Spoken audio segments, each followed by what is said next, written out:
Somewhere in a quiet kitchen a long time ago, a pot of water was sitting over a fire.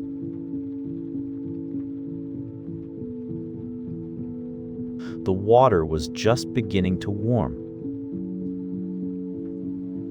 and whoever was watching that pot, maybe someone tired at the end of a long day, sitting in a chair near the hearth, might have noticed something. A small thing.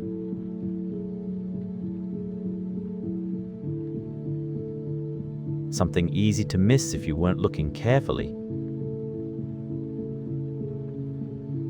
The lid of the pot had started to tremble. Just a little.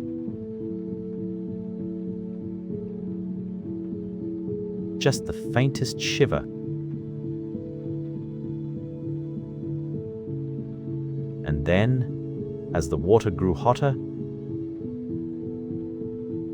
the lid began to lift and fall, nudged upward by something invisible rising from below.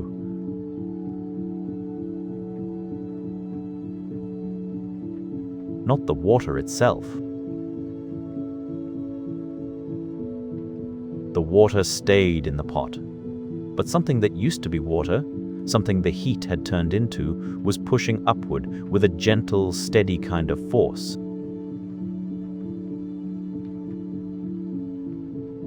That something was steam. And steam, it turns out, is one of the most quietly remarkable things in the world.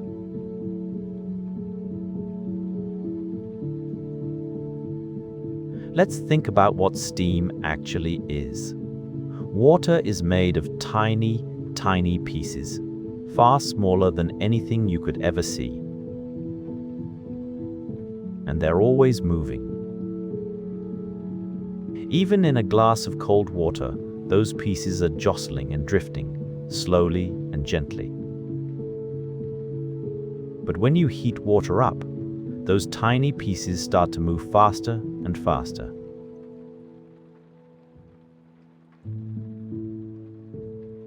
They get more and more energetic.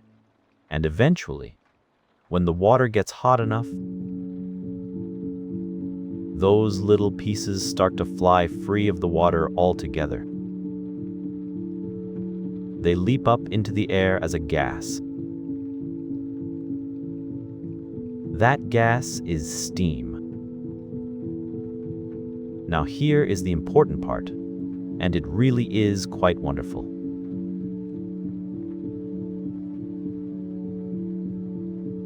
When water turns into steam, it takes up a great deal more space. Much, much more space than you might expect. In fact, steam takes up about 1,700 times as much space as the water it came from. Imagine filling a teacup with water and boiling it away entirely. The steam that came from that one teacup would, if you could catch it all, fill a space roughly the size of a large wardrobe.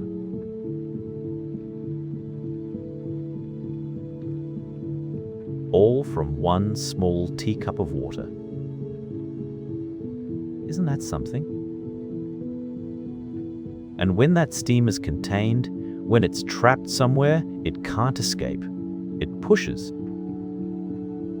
It pushes on the walls around it quite hard, actually, because all those tiny flying pieces are bouncing off the walls in every direction, trying to find more room.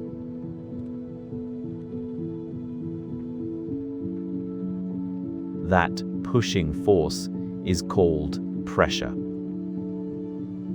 Steam pressure. It is the heart of everything we are going to wander through tonight. You can imagine that people who noticed this, and people have been noticing it for a very long time, began to wonder whether that pushing could be made useful.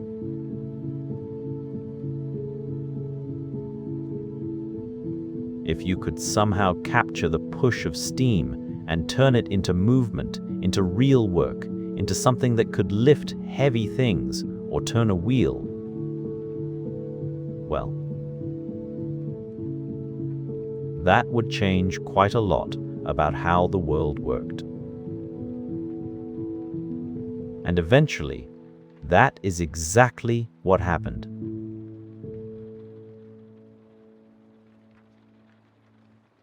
The first people to build proper steam engines lived in England a very long time ago. About 300 years ago now, which is not quite ancient history, but not quite recent either. England at that time had a great many coal mines.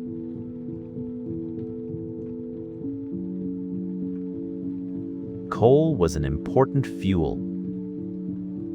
It burned well and gave off a lot of heat, and people needed more and more of it.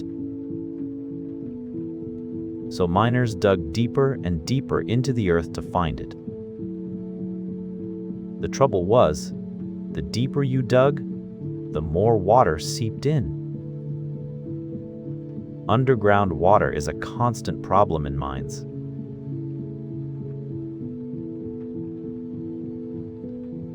It trickles in through cracks in the rock. It pools at the bottom of shafts and tunnels. And eventually, if you don't keep pumping it out, it floods the whole mine completely. Horses were used to pump the water out in those early days.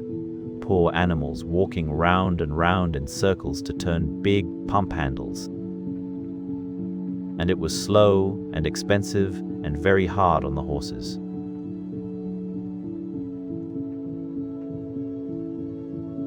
A man named Thomas Savery had an idea.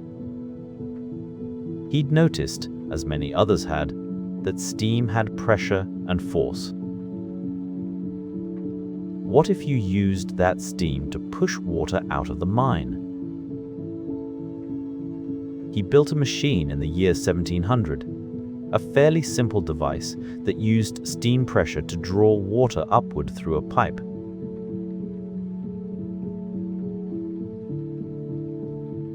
It worked, after a fashion, though it wasn't very reliable, and sometimes the boilers gave way under the pressure, which was a problem.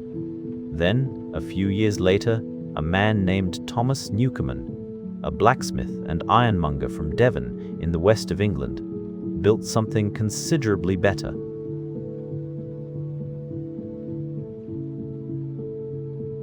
His machine was large and slow and clanking and magnificent in its own way. It had a great beam, like a long seesaw, balanced on a central pivot point. One end of the beam was connected down to a water pump deep in the mine. The other end was connected to a piston inside a cylinder.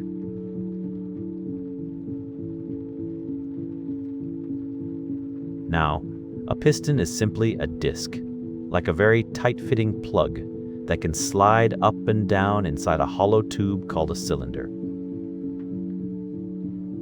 And here is how Newcomen's engine worked. Steam was let into the cylinder from below. Then, cold water was sprayed in from above, which cooled the steam very suddenly.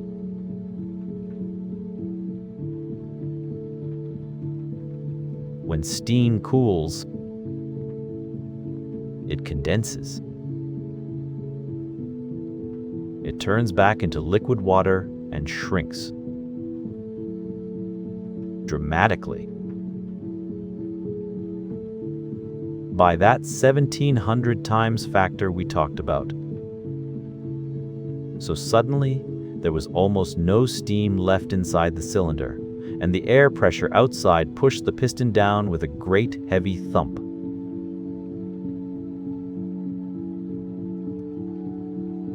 That downward stroke of the piston pulled one end of the great beam down, which lifted the other end up, which worked the pump far below in the dark mine.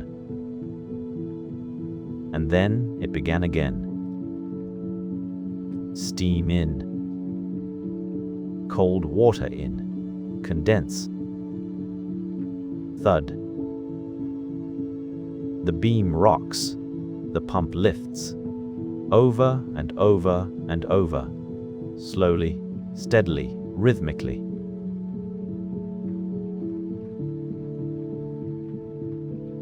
It made a wonderful sound when you heard it from a distance, a slow, heavy, measured heartbeat.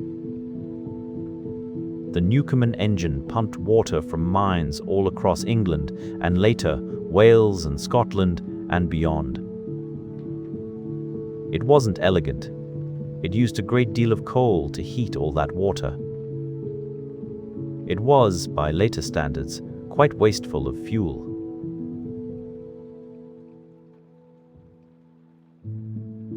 But it worked, day after day, reliably, steadily. And it was, in a very real sense, the beginning of something enormous. The person who really made the steam engine into the thing we recognize today was a Scottish instrument maker named James Watt.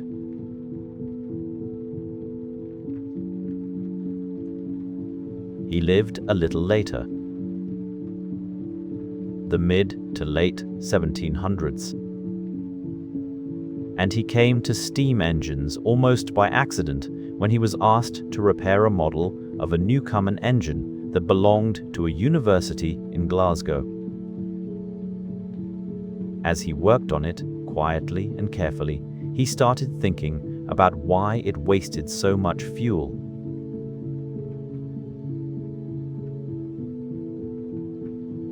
The answer, he realized, was this. The cylinder had to be cooled down during every single stroke to condense the steam. Then it had to be heated up again. The very next stroke to let in new steam.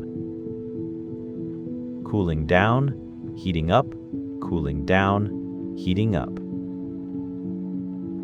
All that energy just spent changing the temperature of the metal cylinder over and over again, endlessly.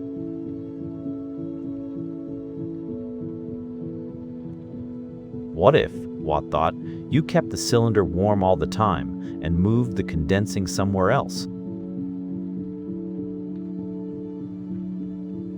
He designed a separate chamber, called a condenser, where the used steam could travel to cool down and condense, well away from the main cylinder.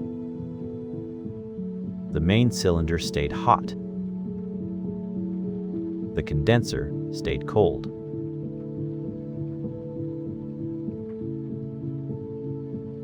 No more of that exhausting seesawing of temperature in the working part of the engine. It was a very clever idea, and it made steam engines far more efficient. Watt spent years working on improvements, which required a great deal of patience and careful thinking and some very precise metalwork.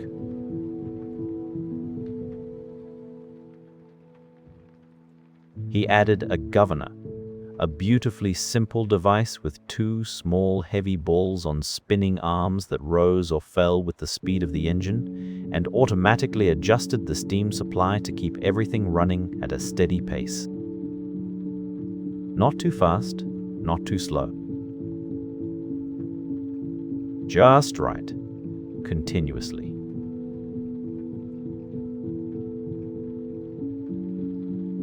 He worked out how to make the piston do useful work on both its strokes, going forward and coming back instead of just one. He improved valves and connectors and all sorts of smaller details that added up to something running much more smoothly.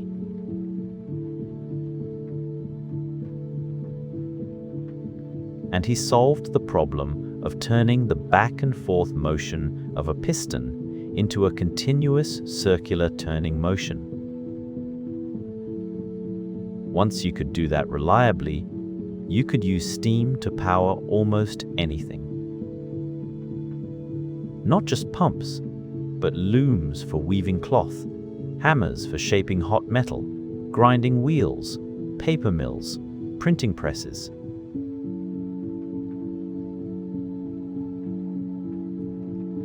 The world of factories and workshops began to hum and clatter with a new kind of energy. Steam energy. Moving through belts and pulleys from one great engine in the center of a building to dozens of machines spread across the floor, all driven by that one steady turning.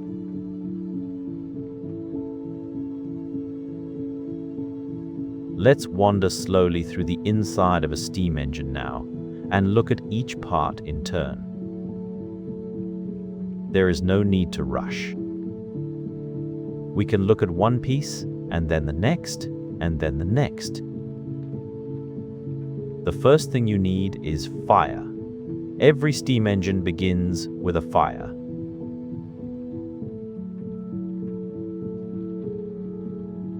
In the earliest engines, the fire was built simply in a hearth underneath the boiler. In later engines, especially in locomotives, the fire was contained inside a firebox, a specially built metal chamber at one end of the engine lined with fire brick to hold and reflect the heat.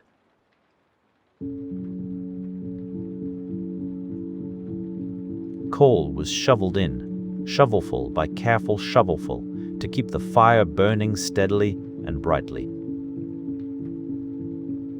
The heat from that fire, the hot gases rising from the flames, was then directed through the boiler. The boiler is a large container, usually a great cylindrical vessel of thick steel filled with water.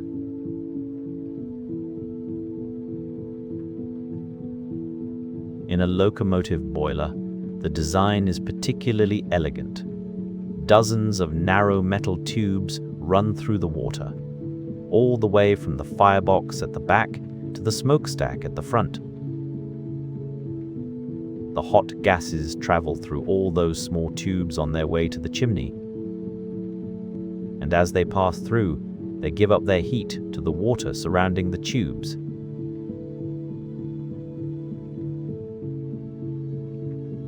Can you picture it? All those little tunnels of heat threading through the cold water, warming it from inside. Very thorough. Very patient. As the water heats up, steam begins to form. It rises to the top of the boiler, collecting in a domed space above the water level. The pressure builds and builds, steady and unhurried. The steam waits.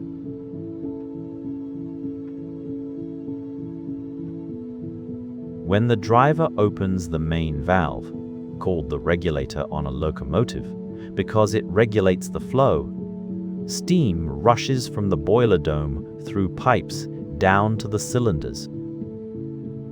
Most steam locomotives have 2 cylinders, one on each side.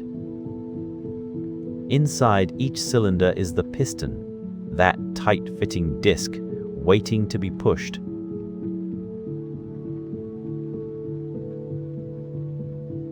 Steam enters one end of the cylinder. It expands. It pushes the piston firmly along. When the piston has traveled its full distance, a valve opens to let the used steam out. Exhausted is the word engineers use, and fresh steam comes in from the other end, pushing the piston back.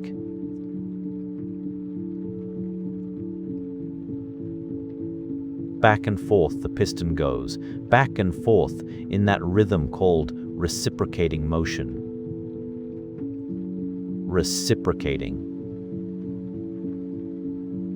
It's a satisfying word to say slowly. It just means going back and forward, back and forward. The piston is connected by a rod to a crank.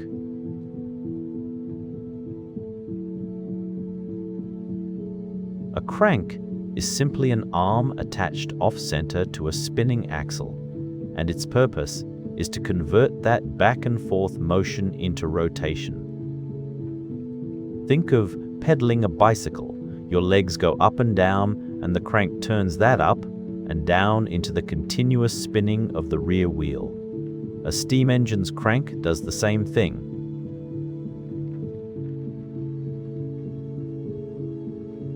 The piston pushes, the crank turns, the axle turns, the wheel goes round. On a locomotive, those connecting rods are visible on the outside of the engine, linking the pistons to the big driving wheels. You can watch them working, sweeping in wide, deliberate circles as the engine moves.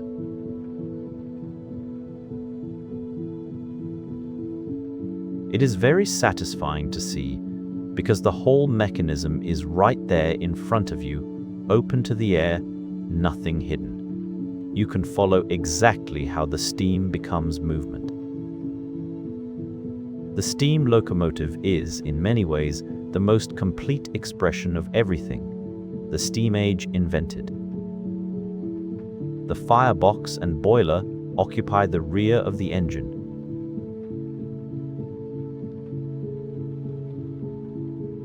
The cylinders sit low and forward. Between them, a long, heavy chassis holds everything together. Steam flows back to front, work is done at the cylinders, and the exhaust steam. The used steam being pushed out of the cylinders goes up through the chimney in those steady, rhythmic puffs. That sound.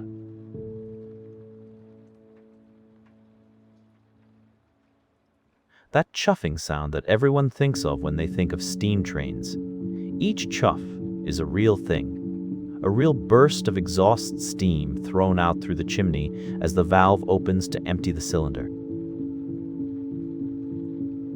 Every chuff is one stroke of the pistons. You can actually count the engine's rhythm by listening to it.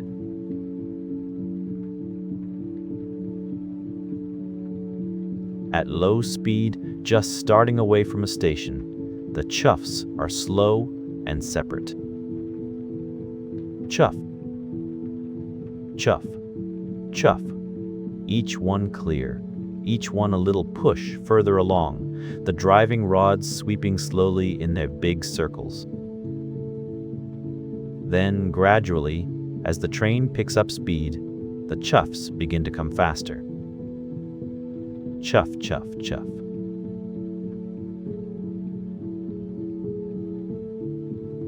And at full running speed, they blur together into a deep, rolling rumble that you feel in the chest.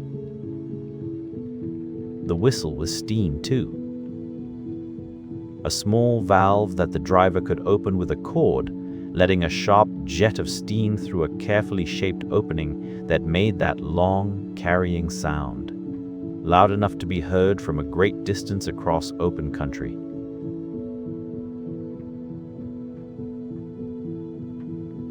On misty mornings, the sound of a train whistle might float to you long before you could see or hear the engine itself. Just that long, soft, hollow call drifting across the fields. The driver and fireman worked together in the cab. That small, warm, smoky space at the rear of the engine, exposed to wind on the sides but sheltered by the cab roof.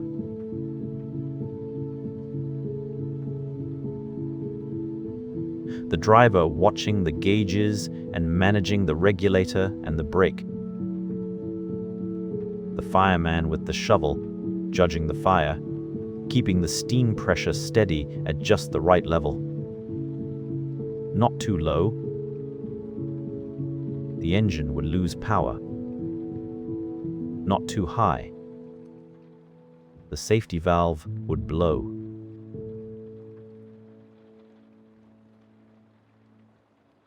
The safety valve is one of the best named things in the whole history of engineering. It is simply a valve held closed by a spring or a weight, set to open automatically if the pressure inside the boiler rises too high.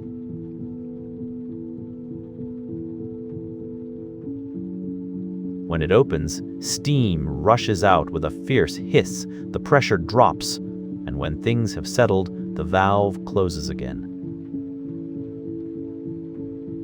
The engine has taken a breath and calmed itself. You see it sometimes on preserved locomotives. A great sudden plume of white steam from somewhere on the boiler, hissing loudly for 5 or 10 seconds, then stopping.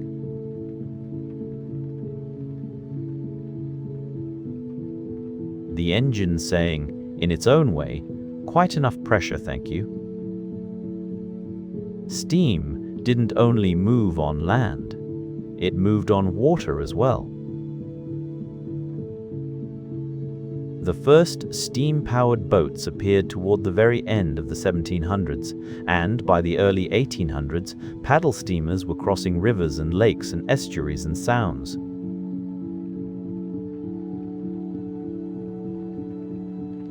Instead of driving wheels, the engine turned a paddle wheel, a great wooden wheel set into the side of the vessel with broad, flat paddles that bit into the water and pushed the ship forward.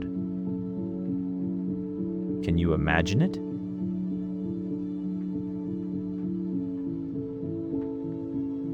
That steady dripping and splashing as the paddle rose and fell, the engine thudding below decks, the smoke trailing back from the funnel, the wake spreading white behind. Later, paddle wheels gave way to propellers, spinning blades below the waterline, more efficient and more suited to the open sea. But the engine driving them was still the same principle.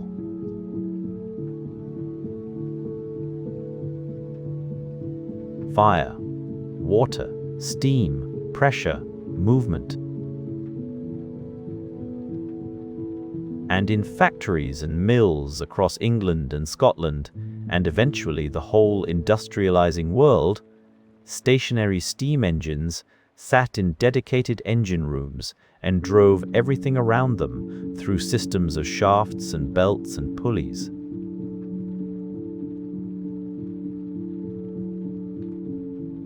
One large steam engine in the center of a cotton mill might drive dozens of spinning frames and looms through that web of belts, all turning from that one great crank, all breathing from that one boiler. It was noisy and warm and filled with purpose.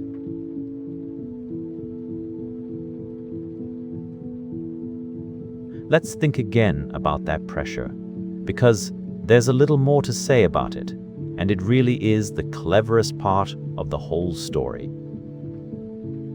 Early steam engines worked at quite modest pressures. The metalworking skills of the early 1700s weren't yet capable of making boilers that could safely hold very high pressure. The steel had to be precisely made and carefully joined, and those skills were still being developed.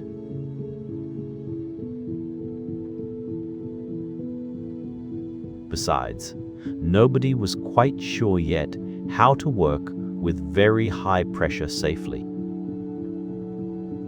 Better to be cautious. Better to start gently. But as the years went on, engineers got better and better at making boilers. Stronger steel, better rivets, more precise fitting, and higher pressure meant more force from the same amount of water and coal.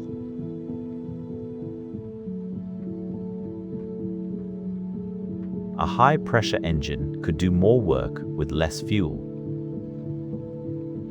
So pressures slowly rose, decade by decade, as skill and confidence grew. The inside of a working boiler is an extraordinary place to think about. All that water, being heated gently and continuously, steam forming and rising, the pressure building in that quiet, patient, invisible way.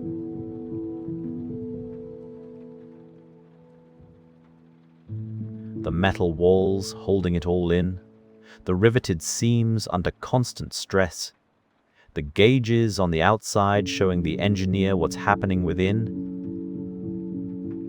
A good boiler, properly made and properly maintained, could hold that pressure safely for decades. And the water inside it would carry out its cycle, over and over, the same water going round and round.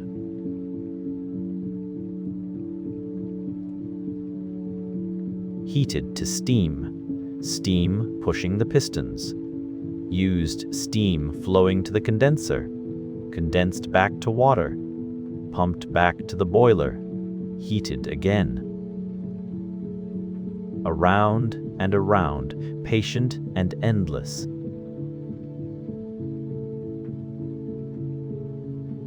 Now, the condenser. It deserves a moment of attention because it's rather lovely in a quiet way.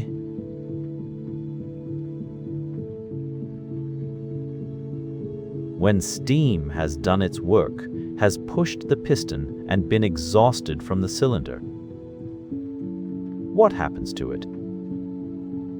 In the very earliest engines, it simply went up the chimney and away, wasted.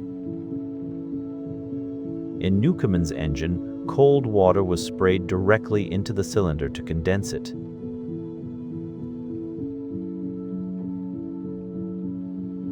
But in Watt's improved engines, and in all the more sophisticated engines that followed, the used steam was piped away to a separate condenser, where it cooled and shrank and turned back into water. You've almost certainly seen condensation without thinking of it by that name.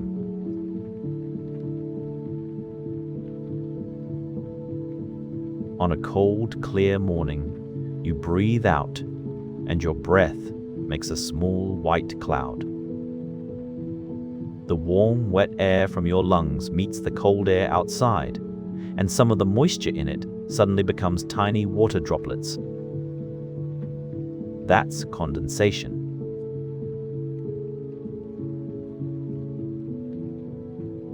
Or think of a cold glass on a warm day, drops forming on the outside of the glass. The warm, moist air touching the cold surface and becoming liquid where it touches. That's what happens in a condenser. The warm exhaust steam touches cool surfaces, cooled by water or by air, and it turns back into liquid water.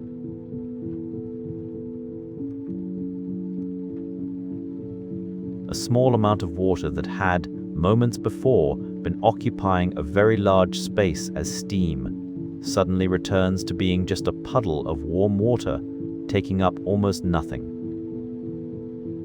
ready to be pumped back to the boiler and begin the whole cycle again.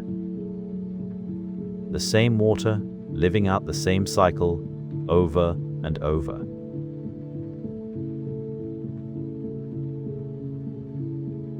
There is something very calming about a cycle, something that has no beginning and no end, just a continuous, steady going round. If you were ever standing near a working steam locomotive, at a preserved railway perhaps, on a quiet weekend, there are particular things that would stay with you. The warmth, first of all.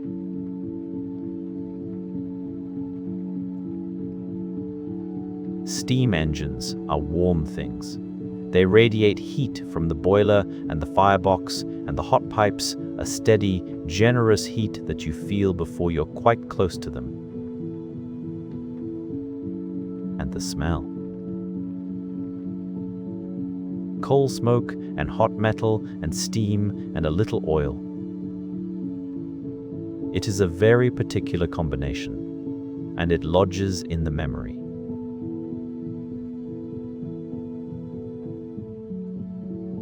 People who grew up near working railways and then encounter it again, years later, often say it takes them somewhere immediately, somewhere warm and industrial in particular. The sounds accumulate. You hear the soft hiss of steam from various fittings and valves. You hear the clunk of the firebox door opening and the scrape of the shovel.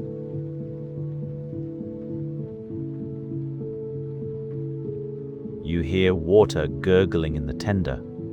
And underneath it all, if the engine is under light steam, a soft, steady breathing from the chimney. When the driver opens the regulator to move away, things change. The exhaust note sharpens and deepens. The connecting rods begin their great arcs.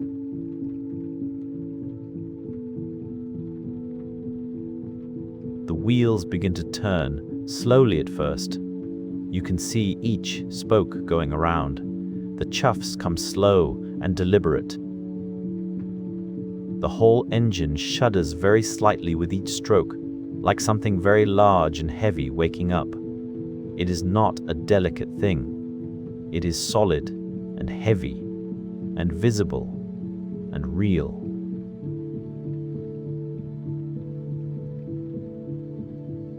You always know exactly what it is doing and roughly why.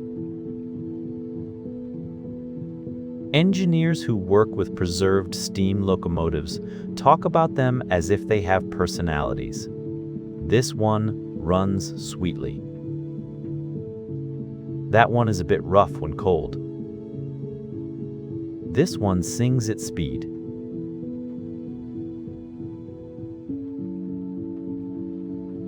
The language is the language of someone who has spent real time with something and come to know its small habits and preferences. You don't talk about a diesel locomotive that way. You don't say, "A diesel sings." But a steam engine, with its warmth and its visible mechanisms and its sounds and its breath of steam, a steam engine earns a kind of affection. A steam engine earns a kind of affection that very few machines ever do.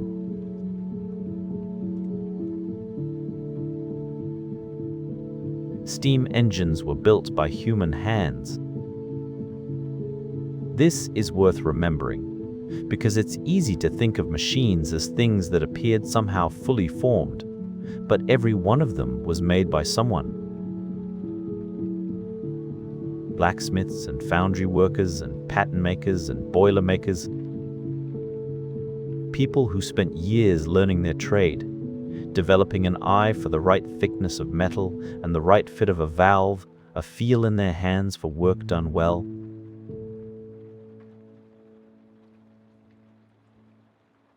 The tolerances. The word for how precisely one part has to fit with another had to be very exact. A piston that doesn't fit snugly in its cylinder lets steam pass the edges and all that pressure leaks away uselessly. A valve that doesn't close cleanly lets steam through at the wrong moment and upsets the whole rhythm.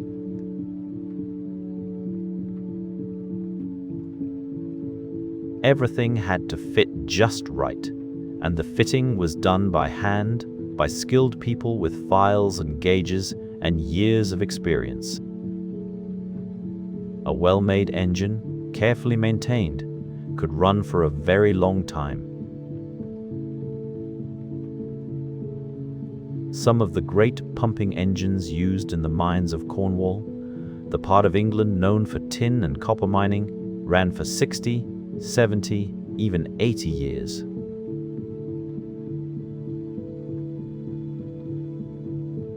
The same engine, the same boiler, maintained and tended and adjusted, doing its steady work for generations of engineers who came to know it and take care of it as something almost alive.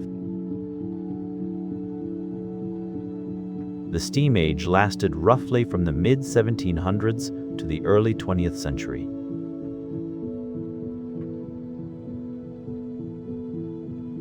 By then, petrol engines and diesel engines and electric motors were taking over. More compact, cleaner, quicker to start, easier to manage. A petrol engine starts almost instantly. A steam locomotive might need 2 hours to light the fire and raise enough pressure to move safely. But the physics never changed.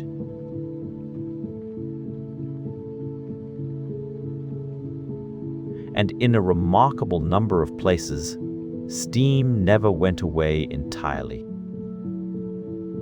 Most large power stations today still use steam. Whether the heat comes from burning gas or coal, or from a nuclear reaction, or from lenses that concentrate sunlight.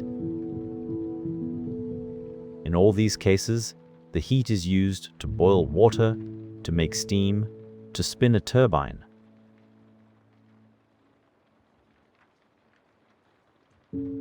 A turbine is like a very fast and smooth descendant of the old steam engine, a shaft with curved blades and steam flowing over those blades, spinning the shaft. The spinning shaft drives a generator, and the generator makes electricity.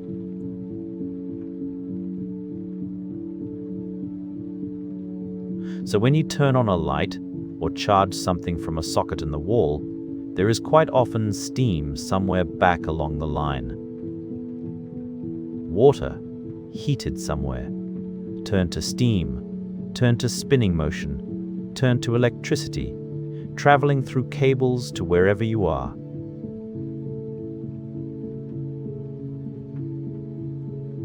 The old boilers and pistons and cranks and connecting rods are gone from the picture. But the principle is exactly what Newcomen worked out, and what Watt improved, and what thousands of patient, skilled engineers refined and polished across 2 centuries until it ran as smoothly as anything human minds ever devised. Water, heated, steam, rising, pressure, pushing, work, done.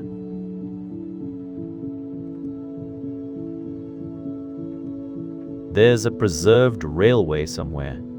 There are quite a few of them, scattered across Britain and elsewhere, where on certain mornings in summer, a locomotive is prepared for the day.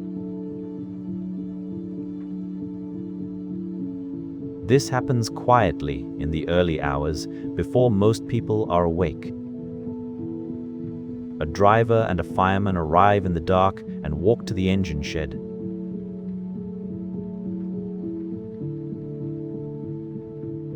The locomotive has been sitting cold and still through the night. They open the firebox door and begin to lay a fire. Not too much at once, just carefully, the way you'd build any important fire. Then they light it and leave it to catch and grow. Over the next hour, the fire builds.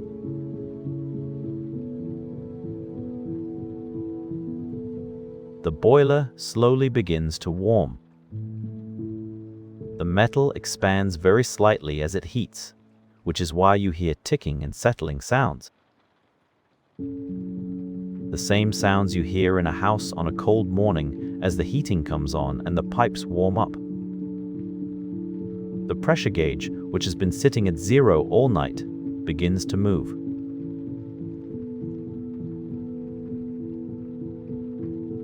Just a little at first, almost nothing. The fireman feeds the fire at intervals, judging by the color of the smoke from the chimney and the reading of the gauge. How things are going. Not rushing. There is a right pace for this, and hurrying only causes problems. Slowly, the pressure builds. 10 pounds per square inch. 20, 30.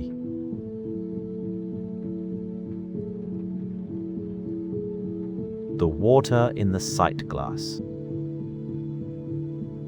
The small glass tube on the side of the boiler that shows the water level is clearly boiling at the top.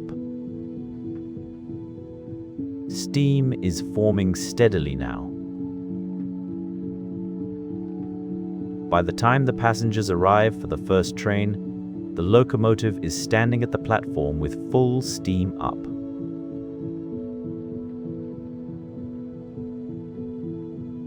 The safety valve lifting occasionally with a soft hiss. A thin drift of smoke from the chimney, warm to the touch if you put your hand near it, not the boiler itself, but the air around it. The driver climbs up, takes the regulator in hand, opens it just a little, and the engine breathes out. Chuff, chuff, chuff.